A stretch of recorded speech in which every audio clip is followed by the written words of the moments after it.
grateful that you're here to join us today.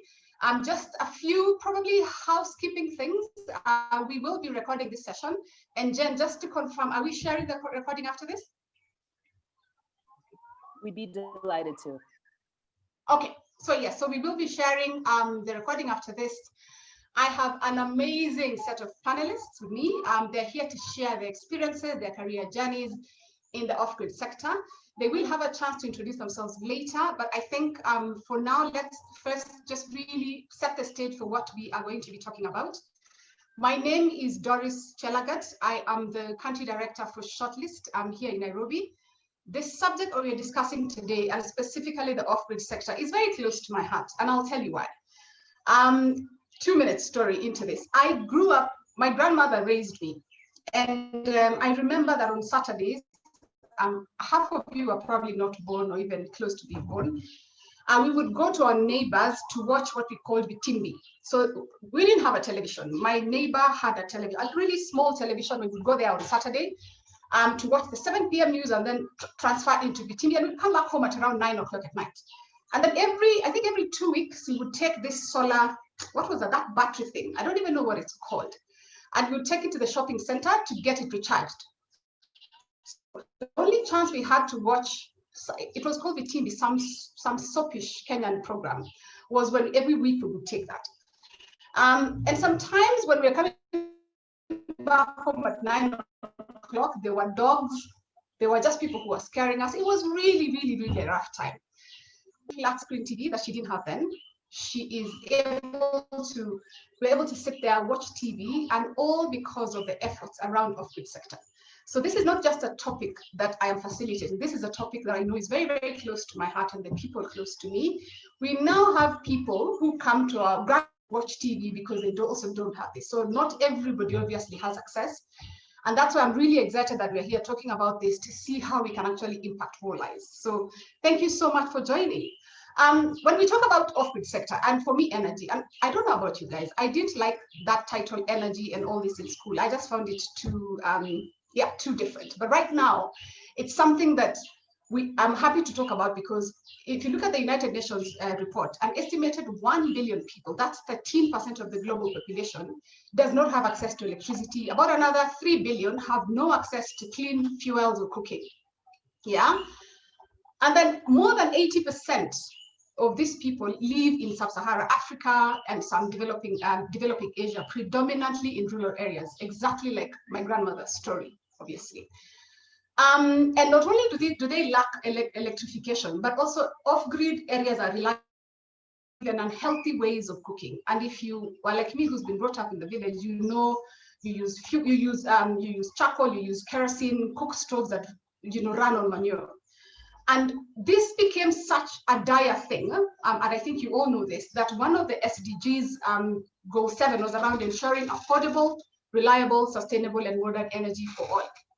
Okay, so this is not just one of those topics. This is actually a topic that is, if you're looking for a career that is extremely mission-driven, if you're looking for a career that you feel like you're impacting the community, this is the place to be.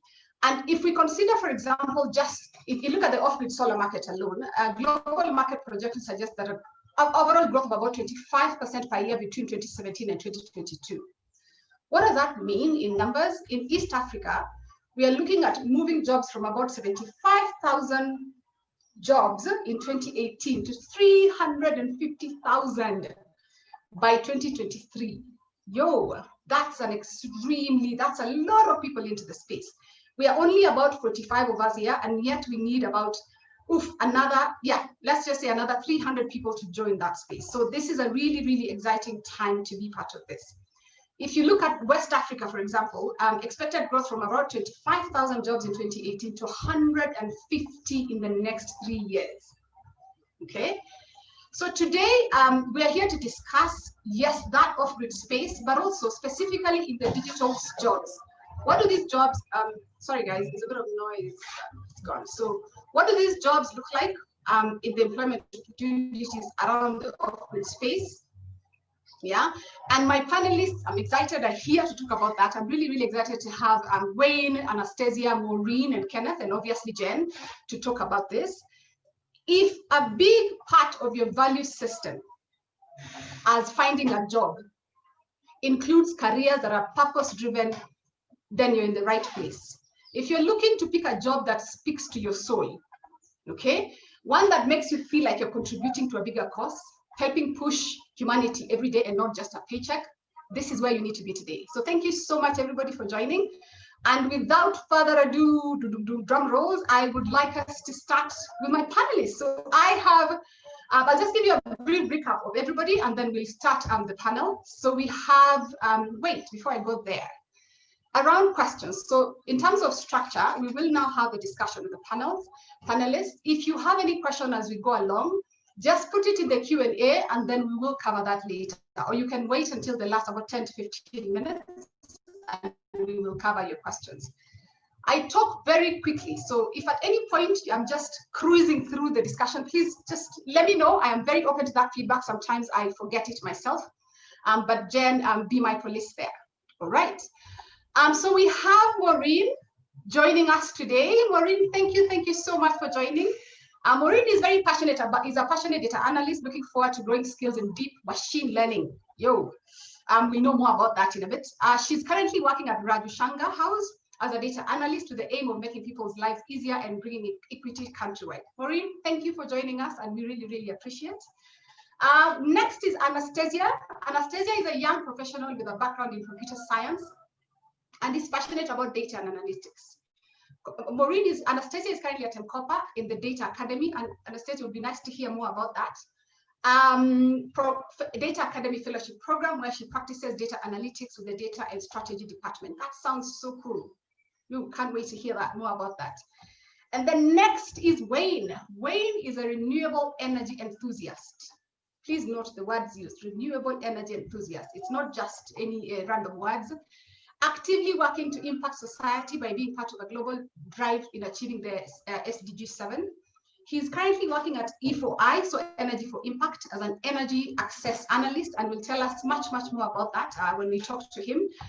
His aim is to help businesses and markets deliver access to energy in Africa, thereby improving the quality of life for millions of people.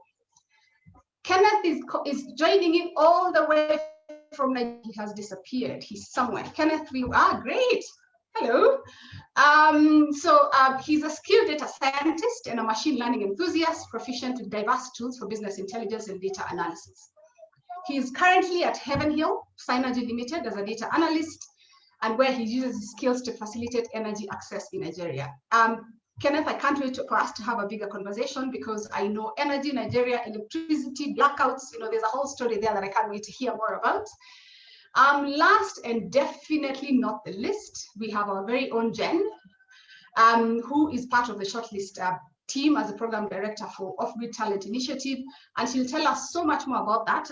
It's a program run in partnership with the UK government and the Carbon Trust to help place about 350 entry-level professionals into the off-grid energy space. 350. And remember, in 3 years, we need about 350,000 in East Africa. So this is just a really sliver of it, but it definitely is making a big difference. All right, so thank you everybody for joining. And without further ado, I think we will start with you, Jen, as the hostess. So if you could tell us about a little about the off-grid sector needs digital talent. What are the trends in the industry, and what kind of jobs do you see coming up?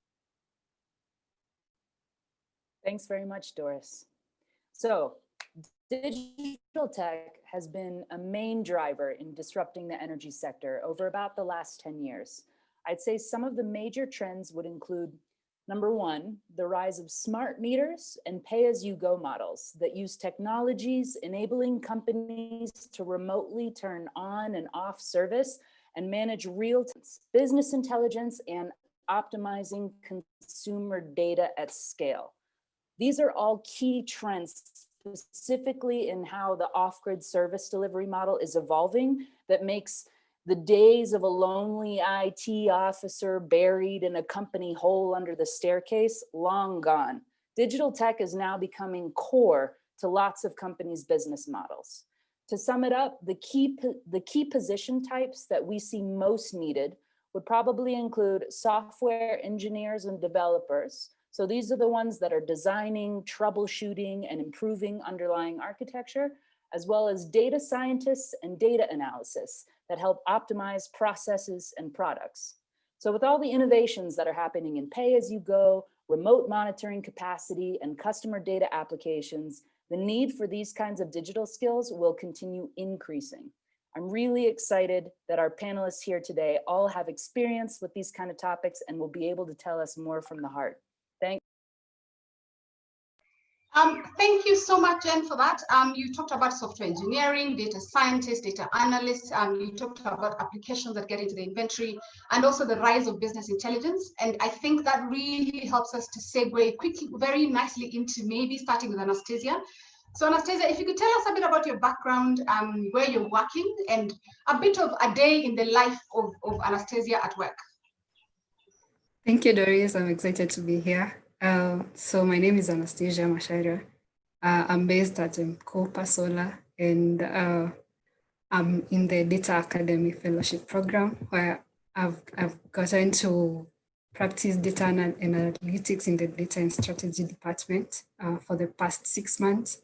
It's been an exciting experience because having such a company set up where we have like the energy solutions, and now the Data and Strategy Department has to support that, the operations, the processes and all. I've had like a lot of experience with the stakeholders, providing solutions to some of the needs of the business and having technical solutions also. It's been an exciting part of the journey, and from like I hadn't practiced it like the data and analytics skills anywhere else. I was just from campus, and having joined Mkopa, it's a very good experience, and I'm excited to journey on and soldier on as I venture into the career. Yeah, thank you. Okay, thank you, great. And it's interesting you say that you hadn't actually practiced data analytics before you joined Mkopa. And I like your point around I liked how you segued into also talking about you have been able to provide business solutions. So what would you say have been the areas you feel you've grown the most since joining Mkopa? I've really grown in how I manage the stakeholders' needs. I've learned how to gather their requirements and transition that to what they need and what can actually be effective in decision making. I've also had a great chance to have an open mind when I'm tackling the business needs. And at times it gets rough, but the good thing is that every day is a learning opportunity, and there is always something that I have a take home every day as I close my work. And another thing is that each day I have a new encounter. There's never a similar problem any day. So as I start on my career, I've learned so much about the analytics part. I've gathered so much information and skills in terms of analytics. I've managed a lot of huge data, big data sets and all, and it has been exciting for me. Okay, I like the fact that you say there's good days and bad days. Every day is different. And obviously we'll come back to you to just hear your experiences. I can see some questions already coming in about specifically about Mkopa, but we'll come back to that in a bit. I think next, thank you so much, Anastasia. Next, we'll go into the other lady in the house. It's so exciting to have lady data scientists. I feel like I'm in the right place. So Maureen, welcome. I guess you're working as a data analyst at Raju Shanga. So could you just help us shed some light on your work, or how your work ties to business intelligence, specifically to Raju Shanga? Yeah. Thank you so much, Doris, for this opportunity. My name is Maureen Wanjuko Gatimo. I work as a data analyst at Raju Shanga House. Basically, when you're running a business, you really don't want to rely on your instincts, or they call it the gut, the feeling, like, I have a feeling this business is going to boom, but you have no idea how to go about it. So what I do is basically part of what the BI process is. Data analysis is all about, let me say, collecting, analyzing visualizing, part of it cleaning, and providing visualizing, and at the end of it all, providing solutions and helping in decision making, which is something I'd say it's the latest thing that I've been getting into, that part for decision making. When I look, that is basically what data analysis is, and it's basically part of what business intelligence is all about. But at the end of the day, when you look at business intelligence, it's all about making smart decisions when it comes to your business. So for instance, take a person like me. On a normal day, I'm given these, let me say, this huge data to work on. So you tell me to look into this data and tell me, we want to see which customers we can push to top up for this week or something like that. So giving me that kind of data, I as Marina have to decide which customers should we target today, because given the situation we have right now, we have COVID, we have some areas experiencing rain and stuff like that. So weather and just looking at how it is right now and looking at my data and deciding, so who do we target, who do we leave for today? It's not really easy, but at the end of the day, coming up with that particular list of people who these guys are supposed to target basically involves, let me say, understanding the trend, the pattern, and knowing the behavior of a customer. So at the end of the day, I would really know more about a customer than you would as the manager, trust me. Because I know this customer has this habit of paying, this customer can pay without even being asked or something like that. And in this particular region, we can have to sell this number of our products if we push in this way or this other way. And at the end of the day, you'll find that data analysis will be the major part of the BI process, given at the end of the day, it's me who will help these guys make a decision, which is kind of scary, to be honest, because given that it's a fast job and these people are looking up to you to make these decisions, it's crazy, it's scary, but at the same time, it's like a good kind of high. And I do enjoy doing it. So at the end of the day, understanding what the customer needs, understanding how we can run this business to provide the best of the services to relate very well with these customers, gives me the ability to help in decision making and play a big part in business growth and development for Raju Shanga House. And I better answered your question. Yes, you did. You did answer my question with enthusiasm and energy. And I absolutely loved when you said it gives you a really good kind of high. And that sort of takes me to my next question. How do we give access to more women to feel that kind of high? Specifically, knowing very well that the off-grid sector has very huge potential, especially for women. At the moment, the renewable energy industry is about 32% women, continuing to evolve, obviously. Digital talent, as I'm sure you're very clear, you're aware, has been predominantly male-dominated. How have you found your journey as a female data scientist, data analyst? And what advice would you give to young girls, or even some of the women who are here, who would want to venture into careers, in pursuing early careers, one, in the data space, and two, within the off-grid sector? Okay, in the data space, let me just say in the tech digital space, let me just say that in that sector, it's not really an easy one, to be honest, because it comes with this whole package of so many requirements, or rather I'd say these package of so many things that you need to do for you to get better, because it's not about right now. It's not about what I know right now, because trust me, I don't know much right now. I just know the beginning part of it, and there's still more to go. It's more of, let me compare it to a ladder. You just keep going higher and higher. For what I learned today, I have to learn something new tomorrow. And another thing, I think data analysis is basically all about passion, because you can say you're a data analyst, but you don't have the passion to learn more about it. And it gets really tough. So you find sometimes I'm given a task that I really don't know how to go about. I have no idea. I have no solution. And you'd find someone telling you, don't do that task because it's hard. But sometimes you just have to do it and and try to figure something out, even if it's going to be this little. At the end of the day, at least you get to learn something from that little thing that you did. So it's more of a passion, and then there's this thing called commitment. So for what you learn today, tomorrow, target to learn something new.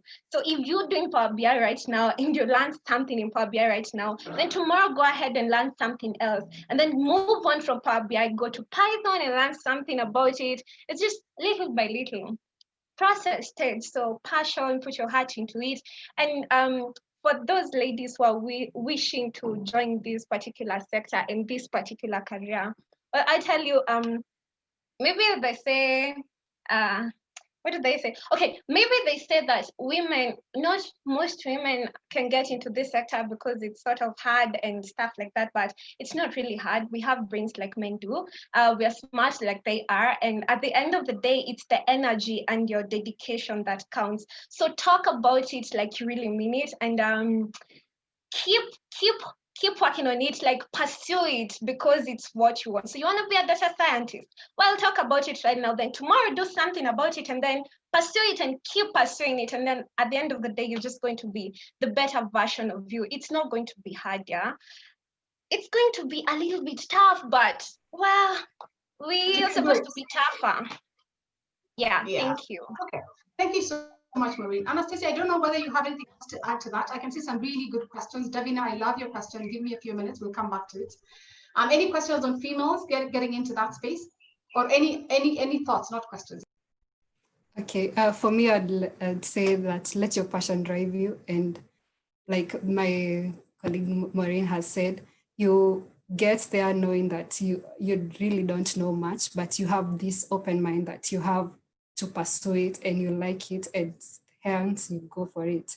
And mostly I've noticed that people think it's a male-dominated field, but I've seen even employers have really like worked hard to ensure that even the female are engaged.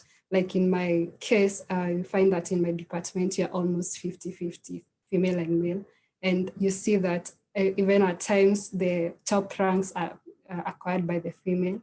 And it's not that they got it by just, it's like free. It's because they're actually working hard for it and they have the passion that drives them to want it. Yeah. Thank you, Anastasia. That's a really, really good data point around the fact that in M-KOPA, even in the digital tech space, there's actually 50-50 split between male and female. I think that's really, really encouraging. And you talked about passion. Thank you so much. I don't want the males to feel ignored. So we want, sorry. And I think, so Kenneth, you're joining us from Nigeria, we've talked about it, and you work at Heaven Hill. I think what I find interesting about the mission for Heaven Hill is they're saying we are on a mission to end blackout in Nigeria. That's really, really profound. So I guess for me, my first question to you is, how does your work as a data analyst tie into the mini-grid world and also the mission to end blackouts in Nigeria? Okay, thank you, Doris. This is a very good question. Well, for me, being a data analyst with Heaven Hill and Synergy, I've always said, even before I got into Heaven Hill, I've always said that a company that is interested in growing is a company that keeps data. So if a business is really looking forward to expanding and doing so well, I think that one of the very first things to do is to keep data of your business. So that being said, coming into Heaven Hill Synergy and then with the business the company runs, so far it's been really amazing because I've coming in here, there's so much I've got to do, there's so much I've learned, so much I've done. With my work here, my work centers mostly around analyzing data. The data, obviously they come in different forms, but basically what I do is analyze data, mostly consumption data, try to understand trends and patterns that our customers take when they're consuming energy. Because when you take a look at data over time, you notice seasonalities and other trends. You'll be able to tell at what time of the day consumption is high and what time of the day it is low.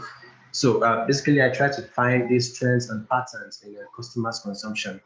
And also, I get to find out sums and averages, because those are actually very good metrics too when you're trying to scale up.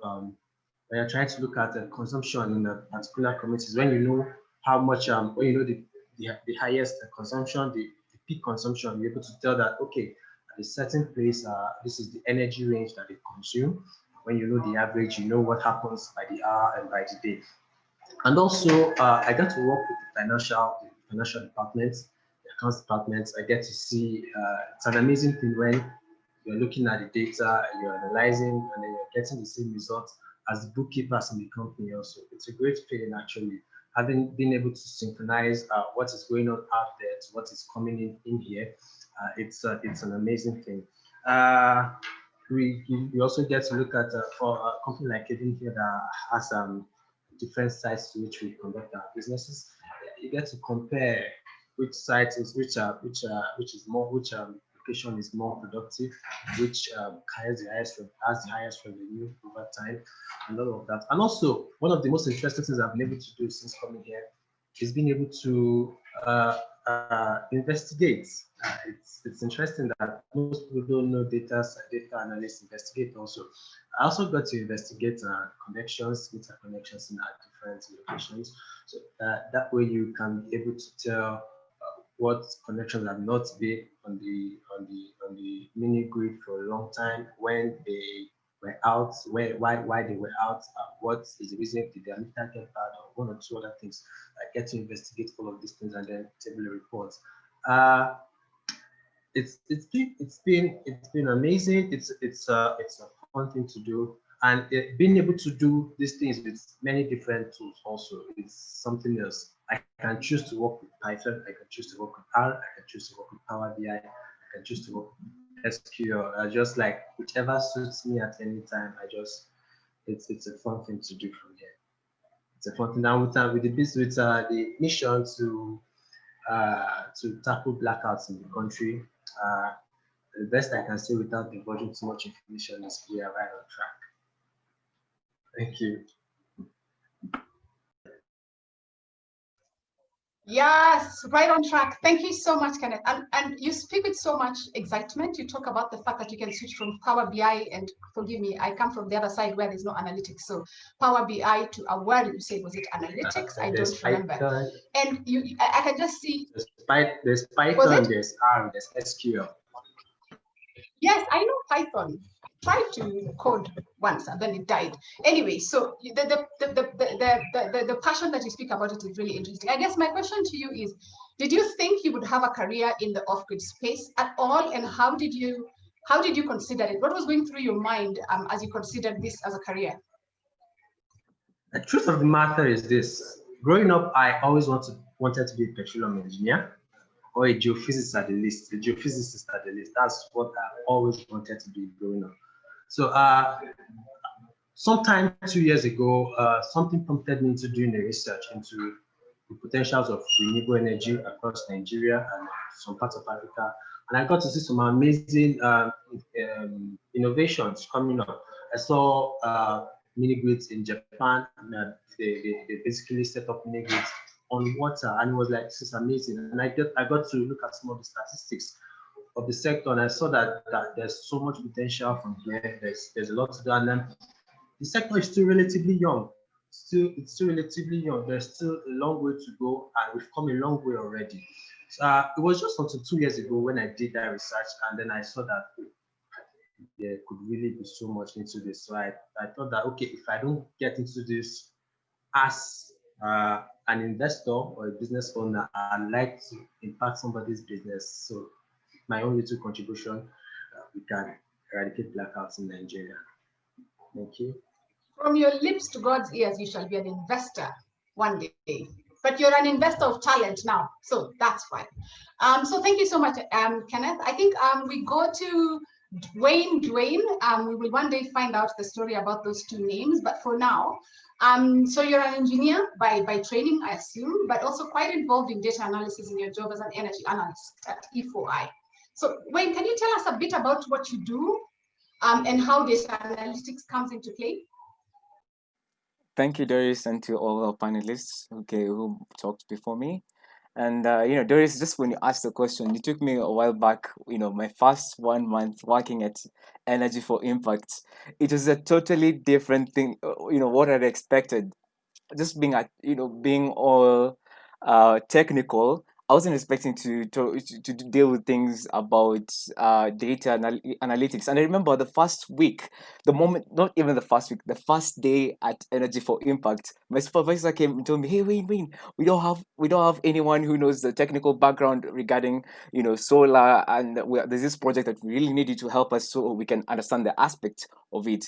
And it was basically a client who came up with this innovation regarding a refrigeration that uses, it's a different type of technology but uses solar energy to power it. And we're doing a business model trying to see how is Kenya feasible for this client and for this particular innovation. And I remember the first when I was trying to do this analysis, it was so, yes, the end, I'll get to the end goal, but it's more of like pushing a car up a hill. Rather, the key is in the car, but you're told Wayne, so make sure the car reaches the top of the hill. So I end up just pushing the car all the way, and there was actually an easier way. I would have just entered the car, start the car, and just drive up. So the first 1 month at Energy for Impact, seeing so much data being required for us to help support our clients regarding business models, financial models, trying to see investment readiness and capital investment. Um, I need to know how to make sense of or get insightful information from raw data. So this is what I did. I decided to take an initiative, did a course through Coursera, thanks to the help of Shortlist. It was data-driven decision making, and I remember Maureen spoke about data-driven decision making, and this was very insightful. It helped me because I realized. Remember, I was telling you about pushing a car up a hill. Instead of pushing the car, I'll just enter the car and started the car and just drove it up the hill. So this is what I came to learn. I the first time we're told to make sense out of some data, everything makes sense. And you're supposed to just get the key points from this information to narrow it down to what's very meaningful to our clients. So through that course, I was able to learn more about how should I tackle raw data and to get to the main point. And it opened a new world to me about data analysis. And this is what I came to realize.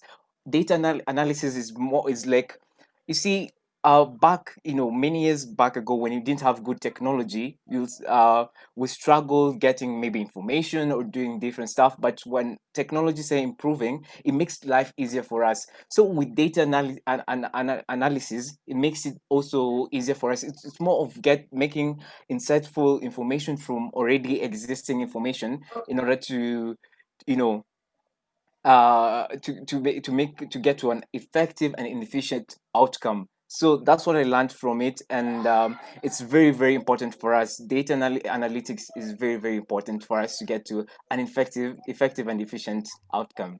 Yeah. Effective and efficient outcome. I really love that, Wayne. And obviously, like the rest of you, there's so much excitement, there's so much energy around what you do. I don't remember having this much excitement for my first job. But I was a lifeguard, so that's a whole other story. I think, Wayne, just staying with you around that, how did you find out about OGTI in the program? Could you tell us a bit about that? So it's a crazy story, but I'll keep it short. So if you're my friend, then just as you said, Doris, crazy about renewable energy. So if you're my friend, you know that I'm crazy about renewable energy. So one of my friends reached out to me via an email and telling me, "Hey Wayne, so Shortlist has texted that has emailed us, or she was studying at Strathmore, has emailed us telling us that they're planning a session at Strathmore talking about this new initiative OGTI, where they partnered with UK Aid and Carbon Trust. And since you love renewable energy, I think it would be a great opportunity for you to come and see." At first, I was very skeptical because I thought, hey, this is just like any other normal session. People coming out telling us, hey, young people, come together. We have to let's discuss about this. Then at the end of it all, you're given maybe biscuits and juice, and you leave you leave the place not having gained what you wanted to gain at the end of it all. But when I went for this session where I met Jen and an amazing team from Shortlist, you know, the first few minutes when they spoke about this initiative OGTI, you could just see from the enthusiasm and how much they really, how much this really meant to them, and they knew that I was at the right place. So John told us about a specific portal, targeting the off-grid sector. And once I applied, when I registered myself there, sorry, I'm not sure if you can hear. I hope there's no background for my side. Okay, sorry. So Okay, go ahead. okay, yeah. So yeah, I registered, and now the beauty about registering and the process towards it. When I registered in this portal for this platform for shortlist, you get to realize you can actually track the process of your application. See, have I made it to round one? And also another good thing about it, I'd applied for 6 different job applications. You just have to try at least if one doesn't. If you don't get 5, at least you get one. So I applied for 6 of them, and some of course came as regret, and that's what I liked about shortlist. It's better being told that, hey, Wayne, you didn't make it, and sleep at least peaceful, rather than wondering, hey, what about the job that I applied for? And being shortlisted to the round one, shortlist assigned me somebody from a staff member from shortlist, who took me through the process all the way to the recruitment, connecting me with the company, with Energy for Impact, and even preparing me for the interviews, which made it so comfortable for me. And if you compare this to many other platforms that do recruiting of talents, not so many. Actually, this is the only one we have seen. Is that interface where you're connected with the organization itself. And I enjoyed the session, and definitely shortlist has been a good experience for me. Thank you. Thank you. Yeah, it's really great to hear your feedback. It's always nice to hear from the other end that the experience was as great as we've always wanted it to be. I hope you got the biscuits though, because that's really, really important. Just it's Jen, if you didn't get biscuits, it would really be a catastrophe. But Jen will answer that as she explains more about the process in terms of just taking us through about how OGTI projects. Wayne has talked a little bit about it, but I'd love Jen to expand on that a little bit, and then we get into the question and answer. Over to you, Jen. Thank you so much. And Wayne, thank you very much for that great recap of the process with OGTI. To all of our attendees and guests out there, I remember walking in for that session in Strathmore, and Wayne, when it came to the Q&A session, this kid in the back, hand up, hand up, hand up, hand up. What about this? What about this? What about this? And so when I saw his application come through on the OGTI side, I said, this guy, very, very happy to have him be a part of the Clean Energy Leaders community now. So thank you, Wayne, for that great introduction. And indeed, the Off-Grid Talents Initiative, OGTI, it's a program designed to help match early career professionals and get them into the off-grid space with a range of small and medium companies working in every sector of energy, be it solar home systems, mini grids, market enablers, biogas, clean cooking. We have partnerships with close to 30 companies now across 6 countries. Will eventually be 10 countries in total across sub-Saharan Africa. And we're really excited to be able to support that and apply shortlist skills to the matchmaking process so that it's fun for the candidates, and companies and candidates end up being really pleased with meeting each other and joining the team. So let me take a moment. I'm going to drop the website in for everybody listening out there. Please, please, please come and take a look. I am dropping the link now. This is our OGTI landing page for candidates. So I'm going to share my screen and walk you through a few key parts of this application. So if you come onto our landing page, here's what you'll see. Scroll on down, there's a few videos explaining the project, what we're about, who Shortlist is, and then we come to the application section. So there's two ways to get into the OGTI program. You might see a company-specific job advertisement circulating on LinkedIn or a job platform or Facebook. You can go ahead and apply there, but you can also apply to the OGTI pipelines. So today we've been talking a lot about digital talent. I know there's a lot of digital engineers, analysts, computer scientists out there listening today. Have a look. We've got two specific pipeline applications where you can register: software engineering and data and IT. So what happens when you click apply is you're going to run through a quick, easy, fun application. It includes a chatbot with basics, some cognitive assessments, a few basic skill questions, and then you're registered and you're in our pool. Here's an example of some of the companies that we've been working with. Once you're in the pool, so we are getting new company agreements on a monthly basis, opening up new opportunities on a monthly basis. And when we see a match that looks good for your profile and you're in our pipeline, we'll reach out to you and say, hey, we have this opportunity, come. There might be another round of assessments, for example. You'll have an interview with one of the shortlist talent managers. As Wayne talked about, they'll be reaching out to you and helping you through that process. And then if you get onto the shortlist, we'll be pushing your profile in front of the companies and with you every step of the way, and crossing fingers that it's a success for you in the interview. And then, and that you get the hire.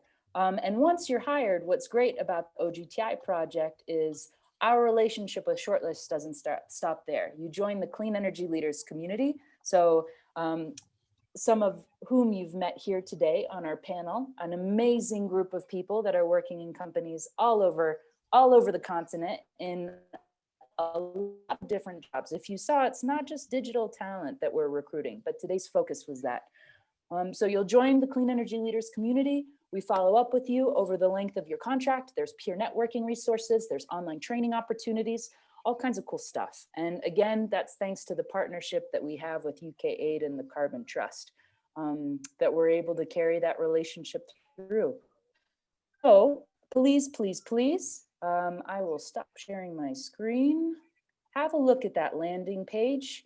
Please feel free to put your application in and know that you aren't just a number. As Wayne said, this is the real deal. We will follow up. And if you are the right profile match, you'll be hearing from us with opportunities. So can't wait to meet you guys, hear from you guys, and see the Clean Energy Leaders community continue to grow.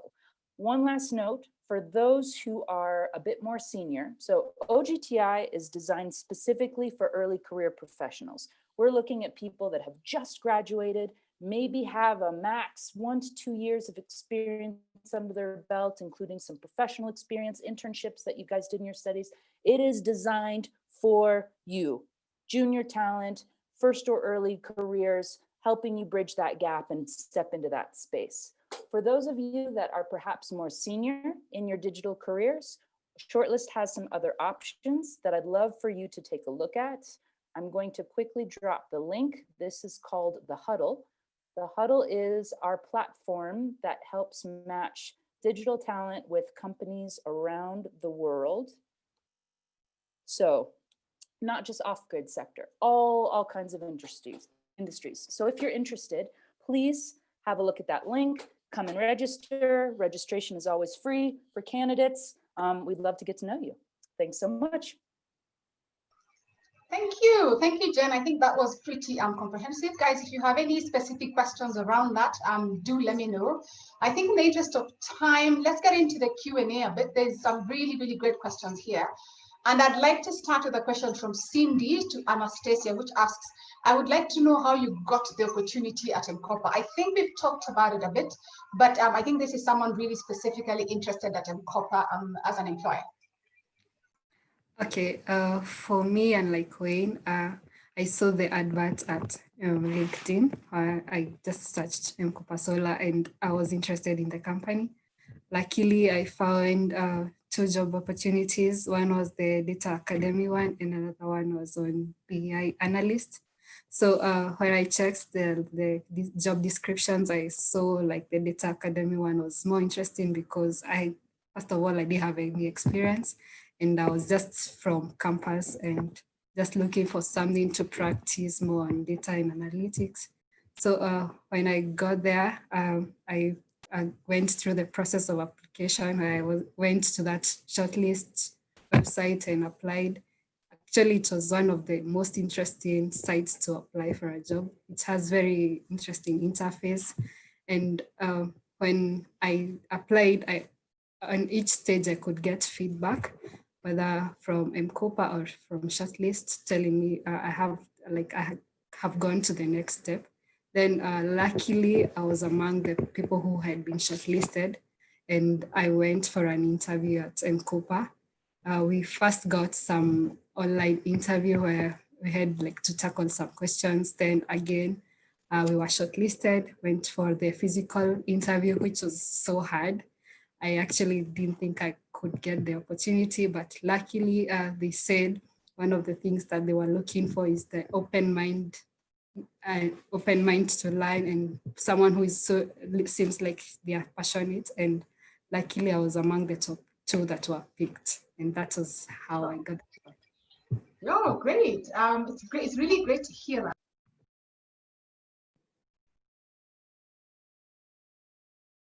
Oh, I'm muted. Great. The other question that comes up is from an anonymous attendee who asks, what is the prerequisite course for practicing business intelligence? I don't know whether Kenneth, Wayne, or Maureen would like to take this. Anybody? I can take it. Yeah, I can take it. So yes, please go ahead and try and keep it short. I think we are running a bit out of time, but yeah. Yeah. Well, I would love to tell you that the major course would be computer science, but I did pursue mathematics and computer science, and my major was in statistics. So the ability to be able to solve the mathematical questions using the programming languages and the likes pushed me to go for data science. So I would urge you to maybe go for for computer science and other maybe BBIT and such courses which allow you to interact with programming languages. That way, at the end of it, what you love doing best, and you can use that for data analysis. So the people with HR degrees to just stay on the side for this one. Thank you so much. No, I'm kidding. No, it's fine. I'm just kidding. Thanks, Maureen, for that. I think it's pretty clear. The next person, so there's a question from Davina, which I really find interesting. So I'm great to hear from the analyst. How much does data ethics impact how you carry out your work, considering the fact that data privacy rules are still lax in Kenya? I think I'll start with Jen, and then if anybody else has anything to add to that, I'm happy to also include that. I was going to jump in on the cybersecurity question. On the cybersecurity question. Sure. That's all right. Can we field this to one of our experts on the panel? Anybody wants to answer that? Kenneth, yeah, I can go ahead. You want to give a crack at it? Yeah. So yeah, talking about data ethics, and I've had an experience. Remember when I joined in Energy for Impact, I was very green when it came to data analysis, and I remember when there was this task that I was carrying out, doing data analysis for a client, coming up with market analysis, Kenyan market analysis for a specific business model, and you have to be careful. The ethics in Kenya is different from the ethics in another country, because how I did this task, those aren't so much plagiarism. Okay, not plagiarism, but rather it was, if you're trying to get most of the information straight from different sources, and you don't reference it back to where you got it from, or if it's extremely the same, then it's such a big issue when it comes, for example, one of our funders, IUK and Carbon Trust. It's really a big issue when it goes to UK, but in Kenya still, the rules aren't that tight, but it's a good practice that for when it comes to data analysis, you have to, for every information that you see, that you get, try and analyze it in a different way. What key thing do you see in it, and try to tailor make it to fit the client, rather than getting straight from the source, as much as it may be making sense. Yeah. Okay, thank you so. Sorry, go ahead, Doris. Did you want to add something? Yeah, just tailing on to that to follow up with Davina's cybersecurity question. It's really great questions, Davina, and very pointed for this day and age. So adding a bit to what Wayne had mentioned, we're seeing more and more employers that are asking, even at entry level, that their data analysts, their data scientists, anybody working with data has had some kind of exposure to, example, GDPR and legislation around that. Even though, yes, as you mentioned, it's still a bit relaxed in Kenya, especially like there's a lot of international companies or organizations working in the off-grid space, so they need to be able to apply GDPR rules across multiple branches, multiple countries and operations. So this is definitely, we're starting to see a trend that this ask is being more on deck in terms of must-have requirements on JDs. Adding to that, yes, cybersecurity as well. Not so much in the junior talent space for OGTI, but definitely across digital roles in shortlist at mid-level management, senior level management. Cybersecurity is becoming an increasingly important topic, both to protect architecture and platforms, but also data privacy issues. Thanks. Thank you so much, Jen, for that. I think one last question from Dhruvi in the interest of time. I think, Maureen, I'd like you to very quickly answer this because it's extremely pertinent to women. Have you faced any personal barriers in entering the tech-heavy role? If so, how have you managed to overcome it? So if you could just answer that in a minute, and then we could go into the final part.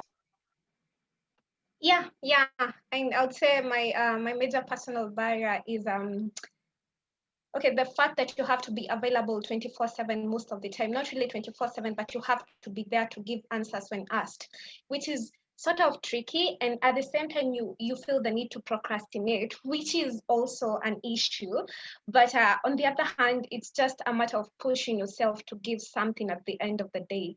Even if it will be not the whole amount, even if it will be half of it, but at the end of the day, at least give something. So how to tackle it, just push yourself, put your heart into it and go about it. At least try to handle it one at a time so that you go about it the right way. Don't put too much pressure on yourself. So again, I think it's very consistent from you is don't put too much of yourself, take what you can. Yeah, so thank you for that. Guys, we only have 2 more minutes and I would like the panelists to just give us one small parting shot. If everybody else forgets everything, what is it that you want them to take away from today? Sorry about the dog in the back. Okay, I will go first on this. One thing I'd like to tell everybody here is that the sector, the off-grid sector is still a very young sector. Wherever you go to, there's nobody asking you for 5 years, 6 years, 7 years experience because the sector has really not been around for that long. So the earlier you get into it, the better for you because in like 2-3 years, maybe you start seeing job applications where you be required to have 3-4 years experience in this. And if you are already in it now, trust me, you'll be well grounded by then. So 1 year experience is okay. It's the best time to get in. Thank you. Maureen? So for me, I'd like you to know that opportunities out there for data. I mean, because data is everywhere, even in a small shop, even in a salon. So data opportunities are out there, but you just need to ask yourself, what do I as Maureen have to offer? What do I have to give you? What knowledge do I have and how do I handle this? So it's not about the opportunities, rather what you can give. So focus on building yourself. Focus on building yourself. Thank you. Wayne, for you? For me, I'll say data analytics is the future. Data analytics is the future. Are you able to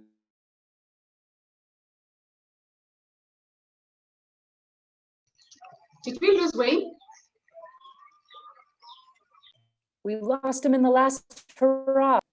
Oh man, Anastasia, over to you, and then we'll come back to Wayne later. So what I'd say is that technology is a powerful accelerator in the energy sector, and such skills like in technology are very much they are required so much, and everyone has an opportunity in the various sectors, be it software engineering, data and analytics, you name it, you have it. Yeah. Okay, thank you so much. Wayne, just give it one last parting shot. We are exactly at time. If you can hear. Oh, he says data analytics is the future. Can you hear me now? Yes, yes, we can. Okay. Yeah, Jen, you already said it, Doris. That's it. All right, thank you. Thank you so much, guys. I know my sunlight is becoming a bit hazy. Oh, well, it's time anyway. So as I say it again, if your grandmother is still with that small screen or has no TV, or you know a relative who eats by 6:30 because they have to eat before the light is off, this is your chance to get into a really, really mission-driven career. I think that's the easiest way I can say it. So thank you so much for attending. Over to you, Jen, for any last minute that you want. Thank you, guys. Thank you so much to our panelists. Doris, thank you very much for moderating the event. To everybody who's out there listening in on the webinar, thank you for joining us. We hope we've piqued your interest in the off-grid sector, the potential for digital talent in it, and keep your eyes peeled because this is the first in the series on several functions that the off-grid sector is looking for. So thank you again to our wonderful panelists for today.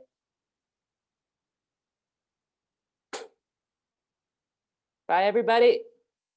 Thanks for joining.